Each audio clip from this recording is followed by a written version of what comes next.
Now, for opposition, I would request Mr. Akshay Kumar Jha to brief in 2 minutes. Thank you speaker ma'am. 2047 के विकसित भारत की परिकल्पना करते हुए हम पश्चिमी द्वार से बाहर निकल रहे थे, तभी पूर्वी द्वार में डॉक्टर APJ अब्दुल कलाम ने कहा कि अरे मेरे विकसित भारत 2020 की परिकल्पना को तो एनालिसिस करते जाओ। माननीय महोदय, मैं कहना चाहूँगा कि 2047 में विकसित भारत बाद में बना लीजिएगा, पहले APJ अब्दुल कलाम के सपनों का 2020 का भारत कहाँ गया उसको तो एक बार एनालिसिस कर लीजिए। और मैं मानता हूं कि उसके एनालिसिस के पश्चात जो आपके पास जो रिजल्ट आएगा, जो परिणाम आएगा, वो 2047 के विकसित भारत की परिकल्पना को पूर्ण करने में कहीं ना कहीं बेहतर साबित होगा। मैं उस क्षेत्र से आता हूं जो बिहार को 2 भाग में बांटती है, एक नॉर्थ बिहार, एक साउथ बिहार। हमारा मिथिला का रीजन 6 महीने बाढ़ के पानी से ग्रसित रहता है। जब मैं राज्य सरकार से पूछता हूं तो कहते हैं कि विदेश का मामला है भैया, नेपाल पानी छोड़ देता है, मैं क्या करूं, उधर से चैना डैम बना देता है। अब तो राज्य में भी सरकार आपकी है, केंद्र में भी आपकी है, तो प्रभु कृपया कुछ तो मदद कीजिए।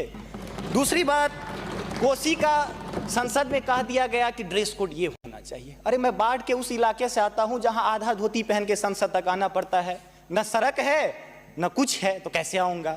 उसी क्षेत्र का एक नंगा बच्चा हमसे कहता है कि साहब मैं बाढ़ से ग्रसित हूं, और दक्षिण बिहार का एक बच्चा कहता है कि मैं सुखाड़ से ग्रसित हूं, मेरे पास पीने के लिए पानी नहीं है। बीच वाला एरिया कहता है मैं नरसंहार से परेशान हूं। तो बिहार की एक परिभाषा बनती है कि उत्तर में बाढ़ है, दक्षिण में सुखाड़ है, बाकी जो बचा नरसंहार है, यही बिहार है।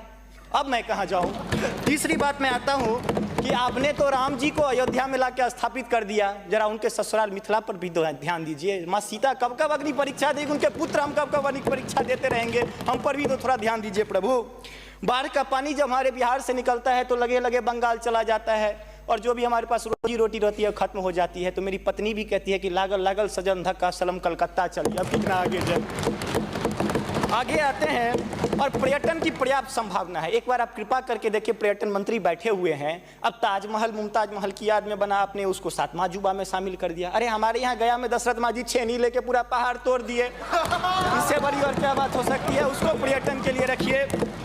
और ये जो भूखमरी, बेरोजगारी, अशिक्षित राज्य की जो हम पर वो जो पीठ पर धो रहे हैं, वो हमको इसी तरह की कविता याद दिलाती है कि तू सिंह मारती गैसी, मैं कोने में दुबका बैल प्रिय, मैं पीपल सा सीधा साधा, तुम उस पे लटकी चुड़ैल प्रिय। तो ये अशिक्षा, बेरोजगारी हम पर चुड़ैल की तरह लटकी है।